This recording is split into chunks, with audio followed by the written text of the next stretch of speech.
I have Tiffany Ryan here today, and she's going to give a little bit more detail about the public service campaign and what's going on with that and where we are as of today. So welcome, Tiffany. Thank you. We are so excited to have the Bolesta Center as our 2009-2010 public service campaign recipients. And we have a wish list a mile long in store for them. Lots of things for us to do. I brought with me tonight Judy, Horvath, and Colleen Mahaffey from the Bolesta Center, and they're going to tell us a little bit more about what the Bolesta Center is all about. Welcome, ladies. Thank you. Thanks for coming out. You're welcome. I'm glad to have you. So basically what we want to do tonight is just learn about, what is the Bolesta Center? What do you guys do?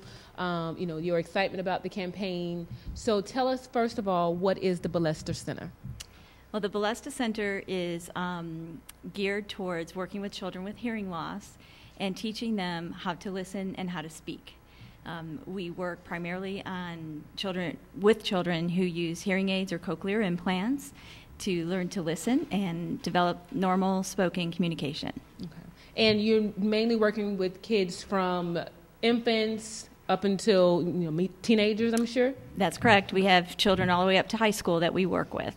Okay. Mm-hmm. And I saw on the website, I think you start actually working with kids as soon as they have been diagnosed or been provided with hearing aids and so forth? That's correct. Once a baby is identified with a hearing loss, then they go through the process of getting some kind of amplification. As soon as they're amplified, we start working with them and with the family to learn how to use those hearing aids and how to begin the natural process of developing language.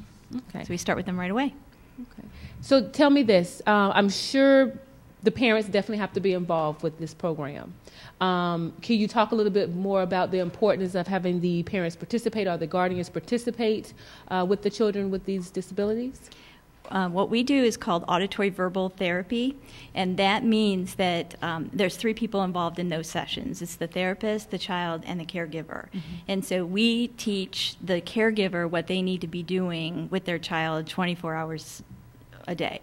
So it's a lot of coaching and mentoring and helping the parents through that process. And so the therapy looks a little different. It's not therapist centered. Mm-hmm. You see us telling the parent what to do and the parent playing with the child, and we just kind of coach them along and teach them what to do. Okay, so as you mentioned before, it looks as though you're playing with the kids, you're making them feel comfortable, and you've seen some great success, I'm sure, over the very many years that you've been involved with the program. Yes, and with amplification, it's a little different than with, say, glasses. If you get a prescription for glasses and you put them on, you can see clearly.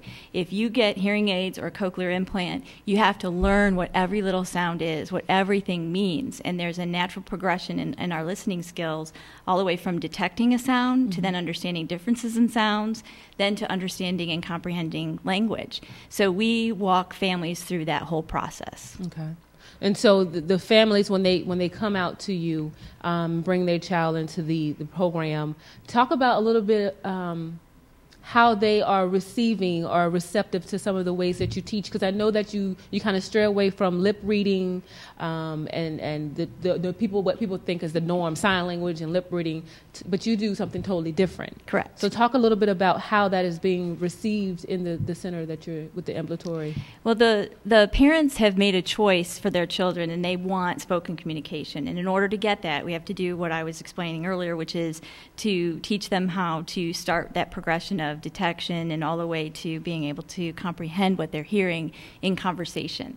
So if you think of any kind of therapy, say physical therapy, where you go and you work on one particular area, when they're in therapy with us, we are really working on listening and speaking. So you won't see us in front of the child for them to have a whole lot of visual cues. Mm-hmm. We'll be behind them or next to them and maybe a toy in front of them.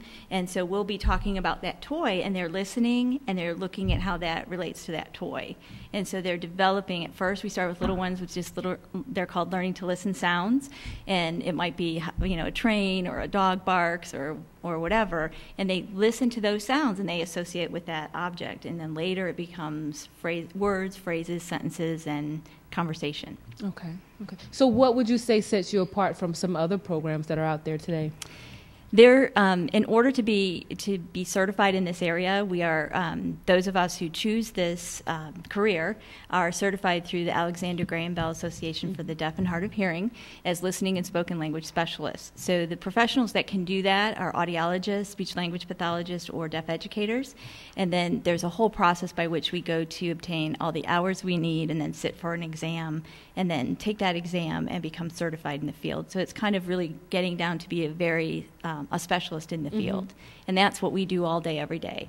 Other centers, you know, a speech language pathologist might have a caseload of many different children, many different needs for their communication, and maybe have a couple of children that are hearing impaired. At Bolesta Center, that's all we see are the hearing impaired kids. Okay. And I know, Colleen, you work in the funding and the PR aspect of the program, correct? Right.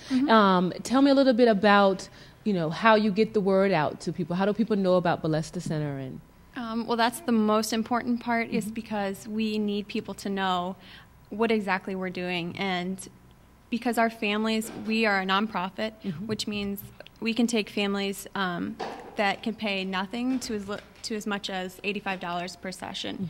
So we need people to donate to our organization, and not just money, but their time and their efforts.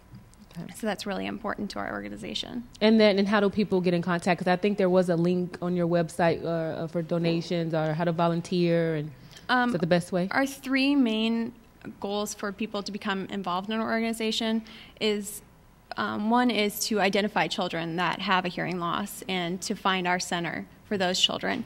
We would also like people to volunteer their time or just get involved in any way they can. And obviously donations, monetary, are really important to the funding of our program and keeping us a sustainable organization in our community. And in the past, I know you've had some annual events for, you know, getting those funds in. Are you planning anything coming up this year? We're geared more to doing a fundraising breakfast or lunch. So we're going to have one November 20th. It's going to be a lunch in Tampa. It's more about awareness and trying to get more people involved in what we do, and then in hopes that we will raise money that way. Good. Good. I saw some pictures of the kids. I wanted to just say that the goal of when parents choose listening and spoken language for their deaf child, the goal is for them to be able to communicate for themselves and to be completely mainstreamed and not need a lot of special services. And it gets me choked up to think about our kids, because next week I'm doing a school visit for a little guy that graduated from our program who has normal language development. He really barely qualify for any special education services in his school. And he's in kindergarten, and he's at the top of his class. And he can read, and he can write, and he can talk like everybody else. And so that's the ultimate goal of this type of program. Awesome, because that is something I wanted to touch on, because I did notice on some of the video clips and success stories on your website that you do have students that are attending regular schools, they're independent, they're doing just fine, you know, so obviously the program is working. And that's the goal. We also see children with multiple disabilities, and for those kids, our goals might be a little bit different. They're about functional use of their hearing and learning to communicate as effectively as they can. But for those other kiddos that have the ability to catch up with their hearing peers, that's our goal. And they don't stay with us forever. They're with us until they are ready to go, and we graduate them and send them on their way. Oh, that has to be such a large fulfillment for you and for the parents. So thank you for what you are doing. And I'm sure with the public service campaign, it can only get much better. We're very excited. Thank you. We're going to tell so many people about everything. So just real quick, if you could just give out some contact information, your web address or some ways people can reach out to you. It's www.bolestacenter.org, and that's probably the best way. All of our contact information is on there, and our phone numbers and emails. Okay, great. Thanks for coming out tonight. Thank you for having us. Thank you. All right, everyone, we'll see you in the next segment. I would like to thank our sponsors, TBT, Tampa Digital Studios, Barefoot Wine and Bubbly, and Gasper's Grotto. Thank you.